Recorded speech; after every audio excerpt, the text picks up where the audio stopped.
వైఎస్ఆర్ కడప జిల్లా వేంపల్లి మండలంలోని ముచ్చుకోన చెరువుకు కృష్ణా జలాలు విడుదల చేసి ఇక్కడి రైతాంగాన్ని ఆదుకోవాలని బీజేపీ కిసాన్ మోర్చా జిల్లా ప్రధాన కార్యదర్శి పుష్పలత నాయక్, బీజేపీ జిల్లా అధికార ప్రతినిధి గాలి హరిప్రసాద్లు ప్రభుత్వానికి విజ్ఞప్తి చేశారు. ఈ కార్యక్రమంలో బీజేపీ సీనియర్ నాయకుడు రంగారెడ్డి, బీజేపీ ఓబీసీ మోర్చా జిల్లా ఉపాధ్యక్షుడు ఎర్రబోయిన రవి యాదవ్, రైతులు పాల్గొన్నారు.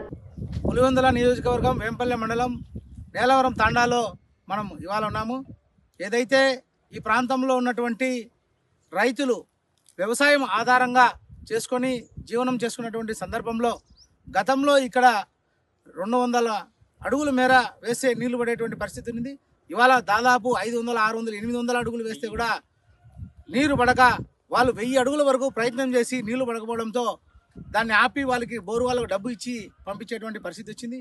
ఏదైతే రెక్కాడితే డొక్కాడని పరిస్థితిలో రైతులు తమ కష్టాన్ని నమ్ముకొని ఈ యొక్క భూమిని పుడమి తల్లిని నమ్ముకొని వ్యవసాయమే ఆధారంగా పనిచేస్తున్నటువంటి ఈ రైతులకు భారతీయ జనతా పార్టీ ప్రభుత్వానికి ఒకటే విజ్ఞప్తి చేస్తుంది. ఏదైతే మొన్నటి వరకు కృష్ణా జలాలు నందిపల్లి వరకు వచ్చినాయి, అదే ఈ ప్రాంతంలో దగ్గరగా ఉన్నటువంటి ముచ్చుమరికోనకు నీరు కన ముచ్చుకోనకు నీరు వదిలితే కన ఈ ప్రాంతంలో ఉన్నటువంటి రైతులకు తాగునీరు కావచ్చు, సాగునీరు కావచ్చు, బోర్లలో కూడా ఈ యొక్క జలాలు వృద్ధి చెంది వీళ్ళు వ్యవసాయం చేసుకునే దానికి అనువుగా ఉంటుందని చెప్పి భారతీయ జనతా పార్టీ ప్రభుత్వానికి విజ్ఞప్తి చేస్తుంది.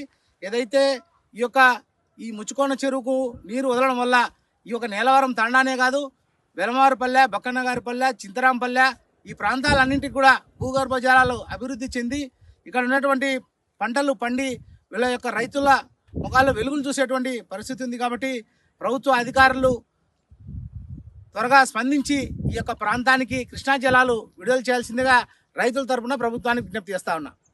భారత్ మాతాకి జై, భారత్ మాతాకి జై, భారత్ మాతాకి జై.